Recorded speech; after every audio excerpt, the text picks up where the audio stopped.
tema da pregação hoje é: Deus é bom e Ele não muda. Tiago capítulo 1, versos 16 ao 18. Diz assim a palavra de Deus: Não vos enganeis, meus amados irmãos. Toda bondade e todo dom perfeito são lá do alto, descendo do Pai das luzes, em quem não pode existir variação ou sombra de mudança. Pois segundo o seu querer, Ele nos gerou pela palavra da verdade, para que fôssemos como que primícias das suas criaturas. Nós vemos Tiago, nos versículos anteriores, ele mostrando para os irmãos a origem da cobiça, a origem do pecado. Que diante de uma tentação, você pode ser tentado a colocar a culpa em Deus e fugir da responsabilidade. Eu estou sendo tentado, é porque Deus me colocou nessa situação, e se fosse você faria da mesma maneira. Nós damos desculpa para os nossos pecados.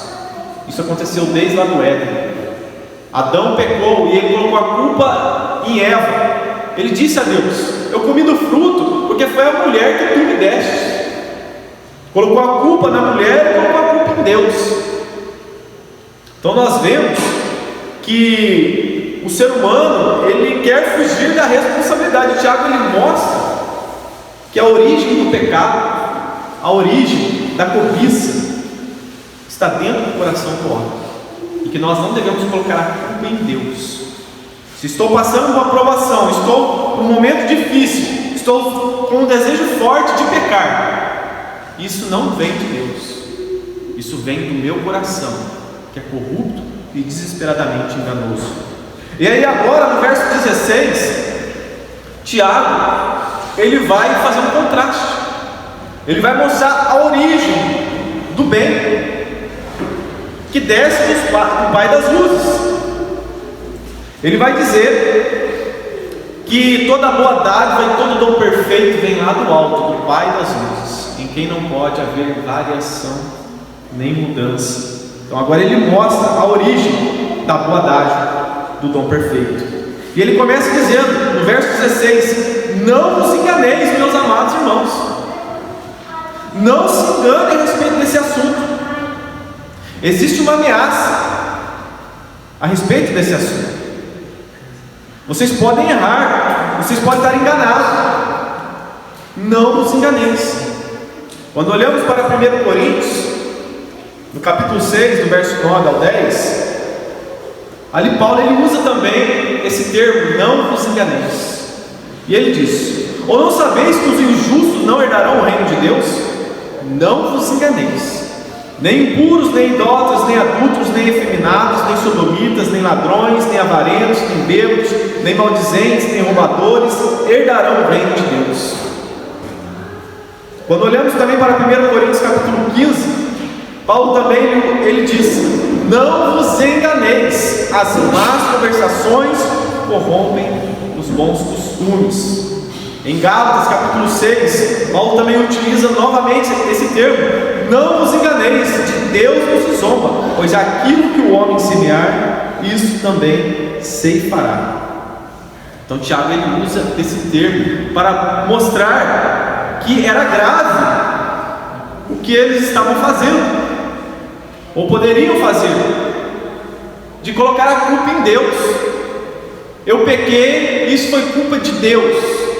Deus me colocou nessa situação, Deus enviou essa aprovação para que eu pecasse.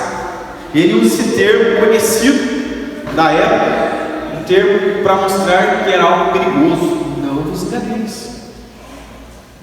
Paulo utilizou ali no capítulo 6, não vos enganeis, falando em relação à condenação eterna, que os idólatras, os bêbados, roubadores e todo tipo de pecado ali colocado por ele, eles não herdariam o reino dos céus. Então era algo grave. Não vos enganeis, não coloque a culpa em Deus por conta do desejo de pecar. Isso não vem de Deus.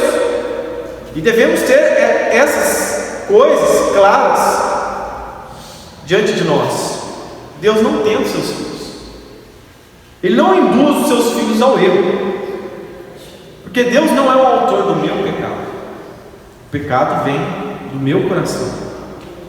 E Tiago, ele vai mostrar que tudo que Deus faz é bom. Quando nós colocamos a culpa em Deus, nós estamos nos enganando. Não vos enganei, vocês estão se enganando. Quando eu peco e ponho a culpa em Deus, isso gerará uma consequência. E qual é a consequência? Você vai ter uma falsa paz. A culpa é de Deus, me colocou nessa situação. Os incrédulos vivem assim. Eles pecam e vivem numa falsa paz, como tudo estivesse bem na vida deles. Pode também haver um conformismo. Já que Deus é culpado pelo meu pecado, então eu não posso fazer nada para mudar. Eu nasci assim, Deus me colocou nessa família, me colocou na sociedade, e aqui todo mundo, o barco anda dessa maneira, né? Então eu vou seguir a maré. E nós nos conformamos. Eu não preciso mudar. Em terceiro, também corremos o perigo de fazer acusações blasfemas contra Deus e chegar ao ponto de dizer que Deus é mau. Deus é mau. É por isso que eu peco. Por isso que eu cheguei nessa situação, porque Deus é mau. E por isso nós, crentes, não podemos nos enganar. Não podemos colocar a culpa em Deus. Muitas pessoas utilizam de várias desculpas e colocam a culpa em Deus. Elas passam por igrejas onde o pastor é falso, ali está cheio de bode, não tem ovelha, e aí ele é ferido lá, a ovelha, num local desse vai ser ferido, vai sair machucado. E aí, em vez de ele assumir a culpa, que ele estava no local errado, que ele não lia a Bíblia, que ele não procurava a verdade, ele coloca a culpa em todo mundo, coloca a culpa em Deus. Não existe igreja boa, Deus não é bom, e ele fica fora da igreja, não procura nenhuma igreja, e vive tranquilo, dorme tranquilo, achando que está tudo bem. Tiago, depois, se chamar a atenção dos irmãos, ele vai dizer no verso 17: toda boa dádiva, todo dom perfeito são lá do alto, descendo do Pai das luzes, em quem não pode existir variação ou sombra de mudança. Tiago, ele está remetendo a Gênesis, ao relato da criação. Ele diz: o Pai das luzes. Ele estava mostrando que Deus foi o Criador de tudo. Ele é o Pai das luzes. Ele criou os luminares, Ele criou as estrelas, Ele é o Criador das luzes, Ele é o Pai das luzes. E Tiago, ele vai mostrar que Deus está acima da criação, sobre os efeitos da mudança desta criação. Porque os astros, né, os luminares, as estrelas, existem as estações, tudo muda. Tudo que foi criado por Deus, há variação, há mudança. Mas Deus está acima disso. Deus não muda, Deus não é transitório. Tudo é passageiro, tudo é transitório. Então Tiago, ele faz um contraste. Os astros estão em constante mudança, lua nova, lua minguante, lua cheia, mas Deus não muda. Não vos enganei, Deus não muda. Então Tiago, ele está trazendo à mente dos leitores a imutabilidade de Deus. Nós, assim como os astros, nós também mudamos. Várias circunstâncias ao nosso redor mudam. As provações mudam, vêm e vão. Cada ano você enfrenta uma provação diferente. As doenças, né, tem muitas pessoas que às vezes saem de uma doença, aí curou, daqui a pouco aparece outra. Outros é o cabelo, né? Com o passar do tempo o cabelo vai cair. O meu caiu bastante esse ano. E vai passando o tempo, vai caindo, vai mudando. As rugas vão aparecendo. Tudo vai mudando, nós vamos mudando. Mas Deus não muda. Deus é imutável. Ele não muda. E isso é importante nós sabermos. Olha o que diz Malaquias capítulo 3, versos 6 e 7. Porque eu, o Senhor, não mudo. Por isso vós, filhos de Jacó, não sois consumidos. Desde os dias de vossos pais vos desviastes dos meus estatutos e não os guardastes. Tornai-vos para mim, e eu tornarei para vós outros, diz o Senhor dos Exércitos. Mas vós dizeis: em quem havemos de tornar? Deus está dizendo: vocês não são consumidos. Eu não acabei com a raça humana porque eu não mudo, porque eu preservo a minha palavra. Eu fiz uma aliança com vocês, porque senão vocês já estariam destruídos, teriam sido consumidos. Mas eu não mudo, eu prezo pela minha palavra, eu não mudo. Nós mudamos em nosso relacionamento com Deus, mas Deus não muda. O que está em sua palavra, o que Deus diz a respeito de nós e das suas promessas, isso nunca vai mudar, porque Deus não muda. Nós mudamos o nosso relacionamento com Deus. Dizemos em janeiro: esse ano eu vou ler a vida inteira. Aí chega no final de janeiro, já tem lá vários capítulos atrasados. Este ano eu vou orar mais. Nós não oramos. Esse ano eu vou me colocar à disposição para servir na igreja. Passa o ano e a gente arruma mais compromisso, toma mais o nosso tempo, passa mais um ano e nós não fazemos nada. Deus não é bipolar. Deus não é como muitos, que um dia está de um jeito, né? Tem pessoas que são assim, né? Você tem que tomar cuidado para falar com ela. Tem dia que você vai falar com ela está alterada, mas no outro dia ela está calminha. Aí você não sabe como será que seu irmão vai estar hoje, né? Deus não é assim. Deus não muda. Isso é importante sabermos também, porque a salvação também não muda. O modo como Deus ele se utiliza para salvar pessoas não muda. Deus ele coloca em sua palavra que a salvação é pela fé, pela graça que sois salvos mediante a fé. Isso vem de Deus, é dom de Deus, não vem por obras para que o homem não se glorie, é pela fé. Os homens do passado, eles criam que o Messias viria, pela fé eles eram salvos, justificados. Abraão foi justificado pela fé. Os apóstolos, os discípulos, eles foram salvos porque eles creram que o Messias veio.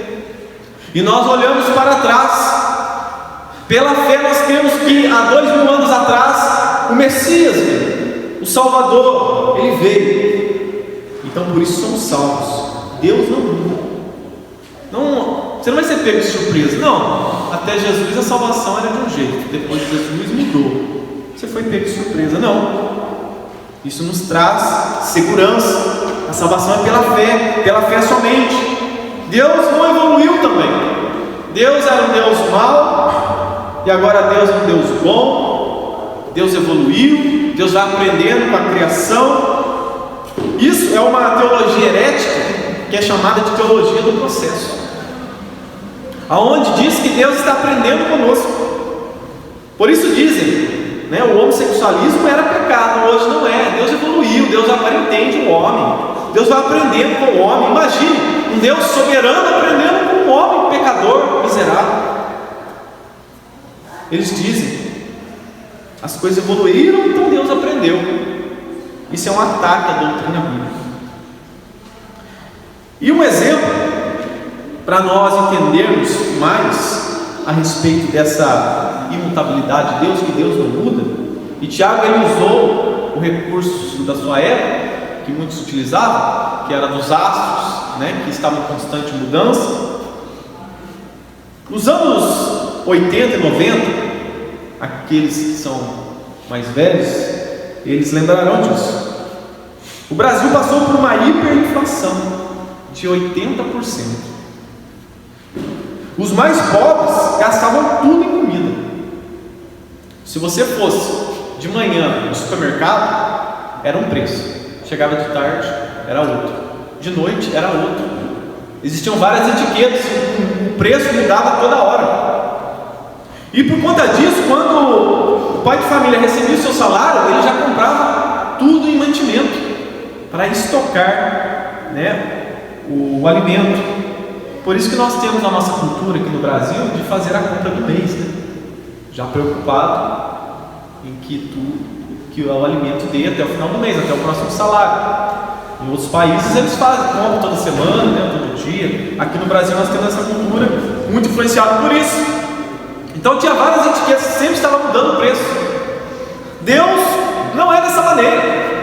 Deus não está sempre mudando a sua etiqueta. Cada hora ele age de um jeito. Deus é sempre o mesmo. Deus não muda, suas promessas não mudam. Isso nos traz segurança, porque Ele diz que um dia Ele vai voltar. Um dia o Senhor virá.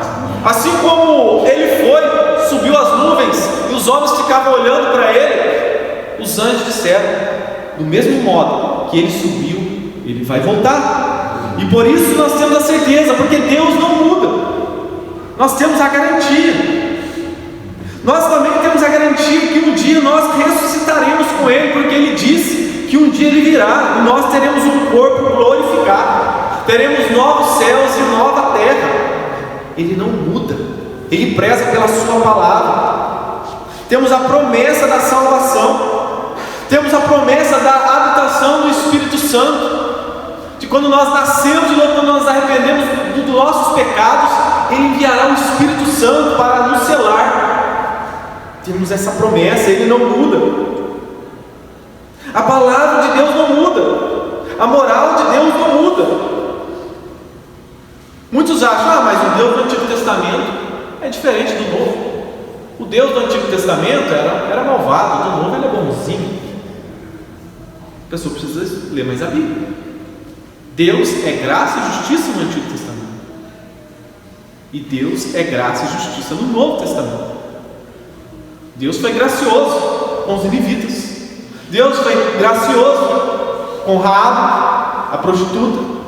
Deus foi gracioso com muitos, com a família de Noé. Deus poderia exterminar a humanidade. Deus foi gracioso, mas Deus também foi juízo. No Novo Testamento a mesma coisa. Deus foi gracioso, enviou Jesus Cristo para nós, curou, salvou. Aí eles dizem: mas Deus não matava como no Antigo Testamento. Estávamos na nova aliança, a igreja já estava ali implantada. Um casal, Ananias e Safira, chegaram diante da igreja e mentiram. Contaram uma mentira, compraram uma propriedade, vamos dizer, por 100 mil. E aí eles combinaram: vamos chegar na igreja dizendo que a gente deu tudo, mas a gente fala que vendeu por 50 mil. Chegaram lá, morreram na mesma hora. Deus matou eles. Deus é amor, mas Deus também é fogo consumidor. Então aquilo que era errado no passado continua sendo errado hoje. A salvação oferecida por Deus também no passado continua sendo dada a nós hoje. É pela graça, pela fé, não muda. E eu lhe pergunto: você crê nesta promessa? Que Deus, que Jesus um dia virá nos salvar, irá nos buscar e nos levar para o gozo eterno? Então nós temos um motivo de sobra para cultuarmos a Ele, para exaltar a Ele, para bendizer o nome dEle, para levar esta verdade aos perdidos, aos caídos. Porque nós temos a certeza de que Deus não muda e Deus é bom.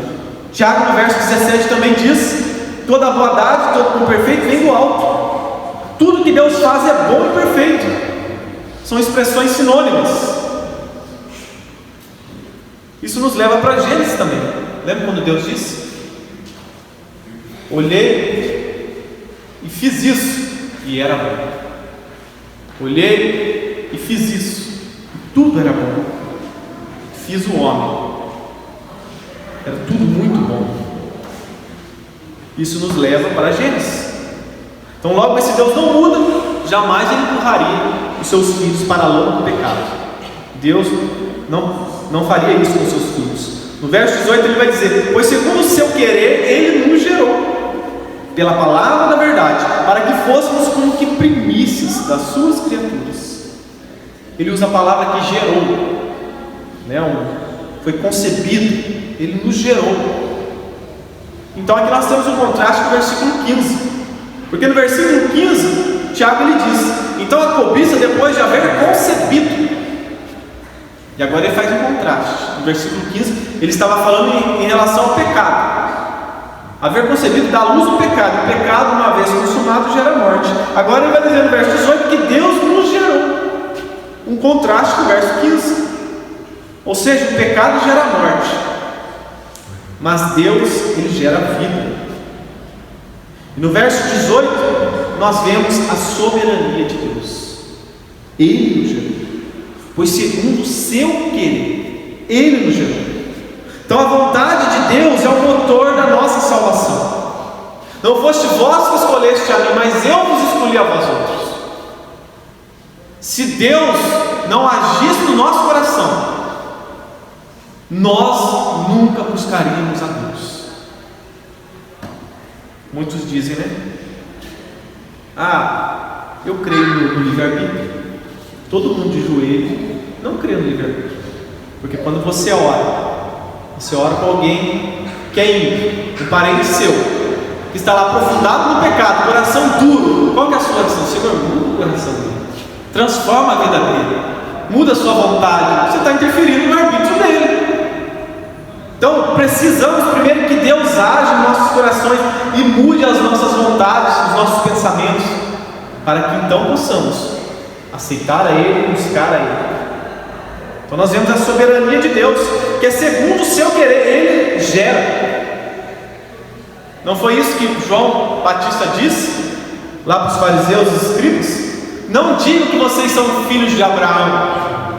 Eles achavam que eram salvos porque se achavam bons, eram descendentes de Abraão, sanguíneo. E aí João Batista diz para eles: não batam no peito dizendo que são filhos de Abraão, porque até dessas pedras Deus faz suscitar filhos de Abraão. O filho de Abraão é conhecido pela fé. Em segundo, a palavra da verdade é um instrumento da salvação, porque segundo o seu querer, Ele nos gerou pela palavra da verdade. Então Deus é o responsável pela salvação. A Bíblia diz que Ele começou a boa obra e Ele vai terminar essa boa obra. Então a obra começa com Ele e termina nele. E Deus é o responsável pela nossa salvação, e o instrumento que Ele usa é a palavra da verdade. Nós não podemos ir até Deus, e Ele vem até nós.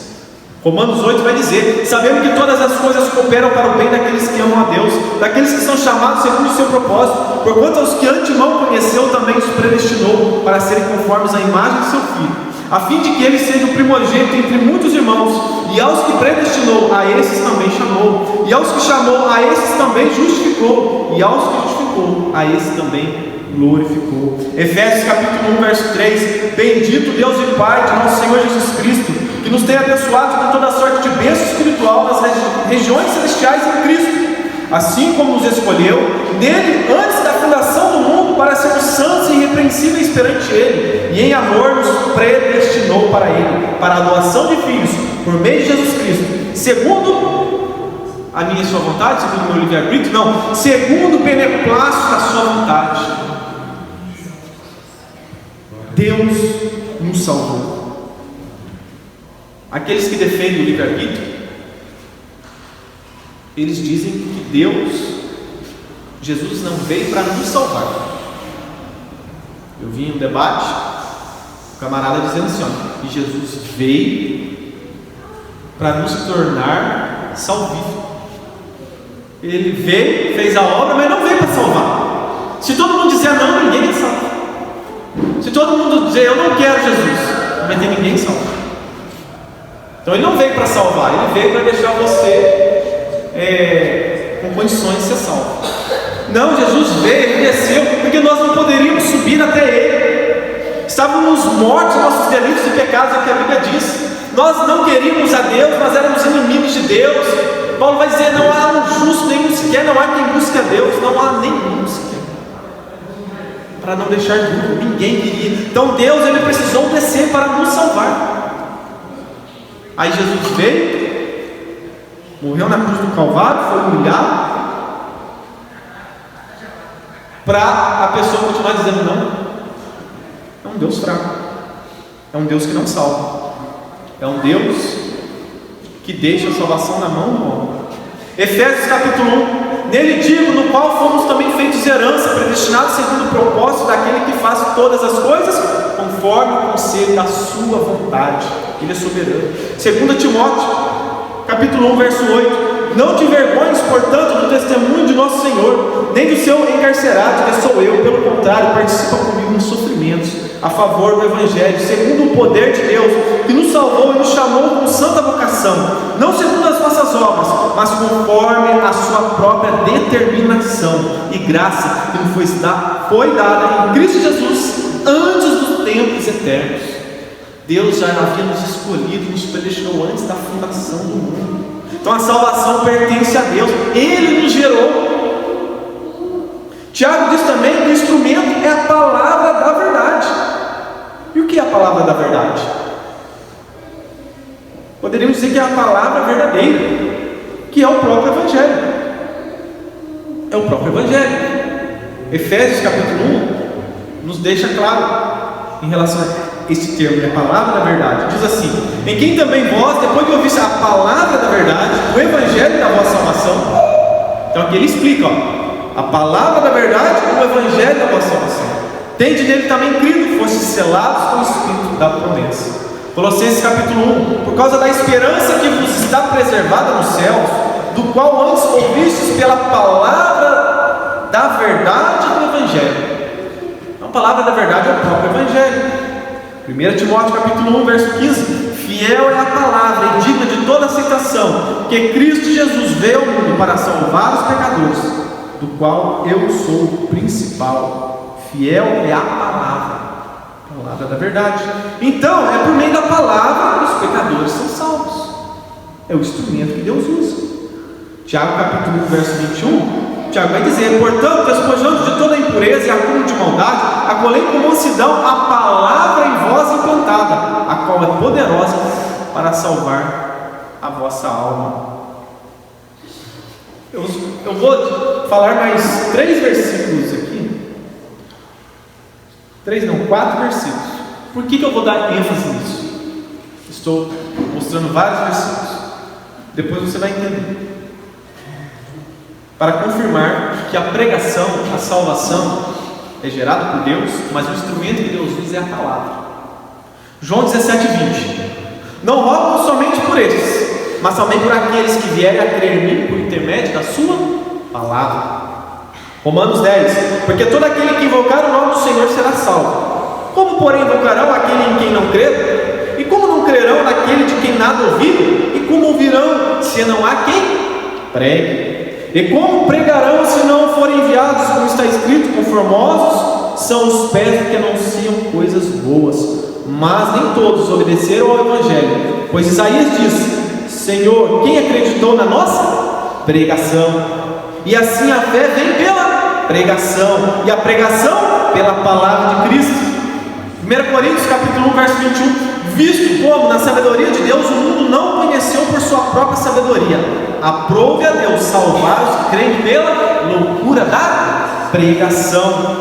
E o último versículo, último capítulo, 1 Pedro capítulo 1: tendo purificado a vossa alma pela vossa obediência à verdade, tendo em vista o amor fraternal não fingido, amai-vos de coração uns aos outros ardentemente, pois fostes regenerados, não de semente corruptível, mas de incorruptível, mediante a palavra de Deus, a qual vive e é permanente. Pois toda a carne é como a erva, e toda a sua glória é como a flor da erva. Seca-se a erva e cai a sua flor. A palavra do Senhor, porém, permanece eternamente. Ora, esta é a palavra que vos foi evangelizada. Por que eu estou dando ênfase e utilizando desses versículos para os irmãos?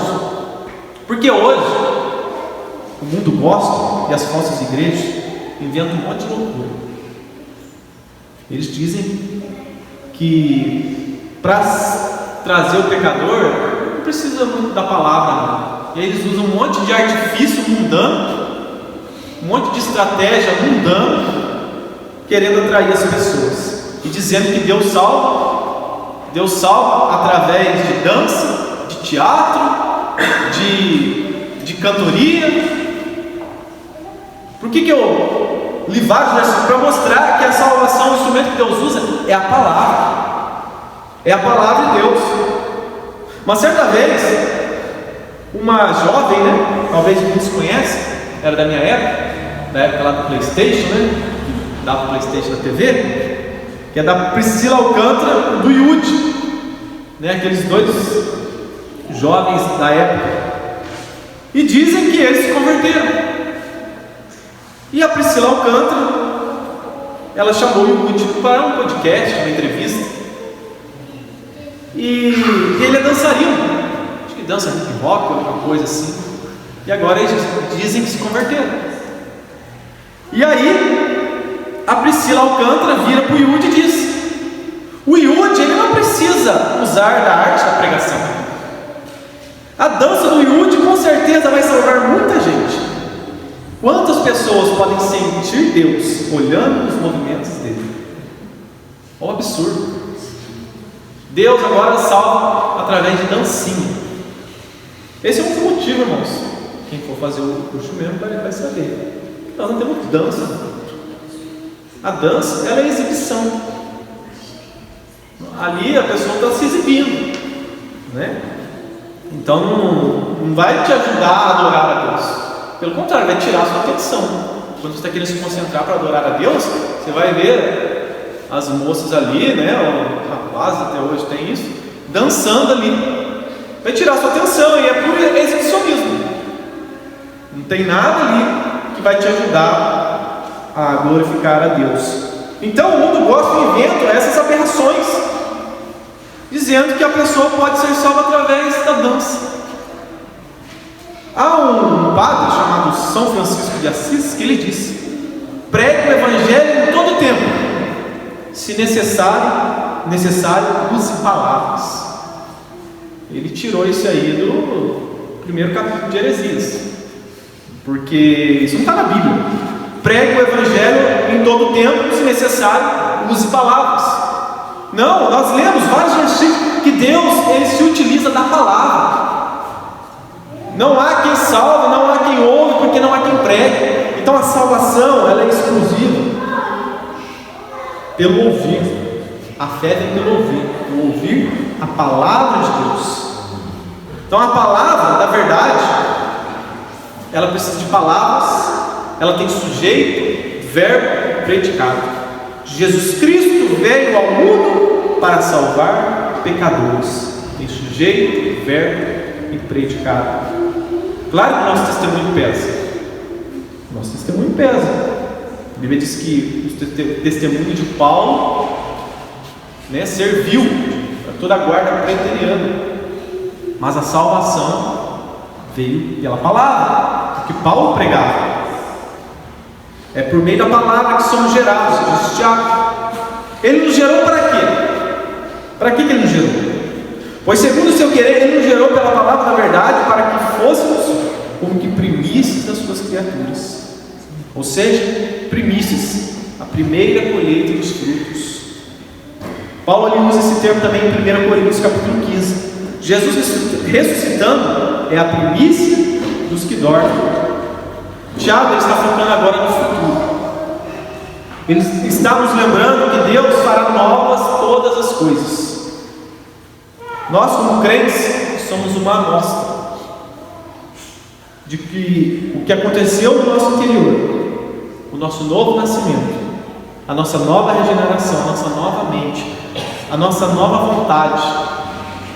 Quando nós nascemos de novo, nós percebemos uma amostra do futuro. Tudo isso é algo que vai acontecer em toda a criação no futuro. Porque em Apocalipse 21 vai dizer: eis que faço nova todas as coisas.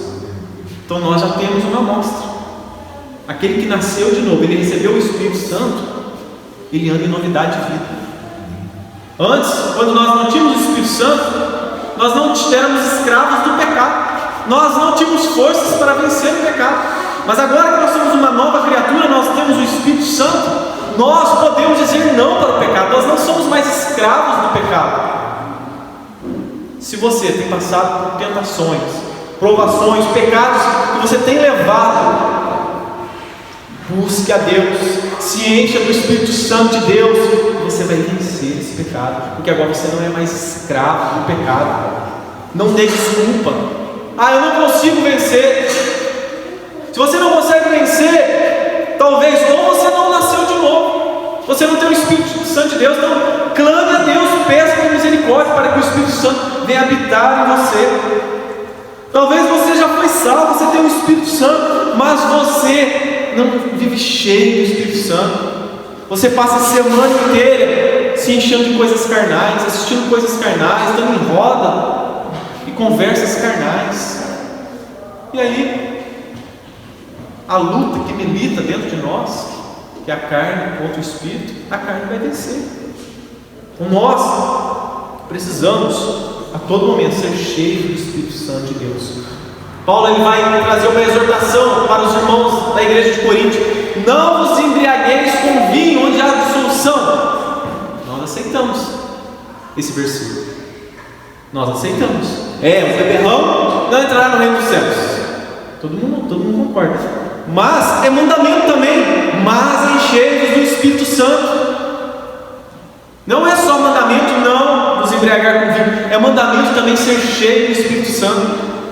Então, o cristão verdadeiro, ele precisa ser cheio do Espírito Santo. E a Bíblia ela mostra como ser cheio do Espírito Santo. É através de canções, de louvores, de uma vida de gratidão a Deus, do esposo tratando bem a esposa tratando bem o marido. Nós criamos tendo comunhão com a igreja. Isso nós vamos sendo cheios do Espírito Santo de Deus. Aí nós temos força para vencer o pecado. Então nós temos uma amostra em nós o que está por vir. Tiago ele termina o seu argumento: aquilo que Deus dá e faz aos crentes leva-os à vida eterna, não ao pecado e não à tentação. Por quê? Porque Deus é bom e Deus não muda. Lembre-se disso, Deus é imutável e Ele garantiu: estaria conosco todos os dias até a consumação dos séculos. Ele não muda. Você pode perder família, você pode perder amigos, você pode perder bens, mas a presença de Jesus Cristo, essa você nunca vai perder. Se você nasceu de novo, se você ainda não se entregou a Jesus, olhe para a sua vida, examine. Tenho carregado tanto tempo esse pecado. Não tenho certeza se eu me salvo mesmo. Hoje é o dia de você orar a Deus, se humilhar diante das mãos do Senhor, e a Bíblia diz que Ele o exaltará.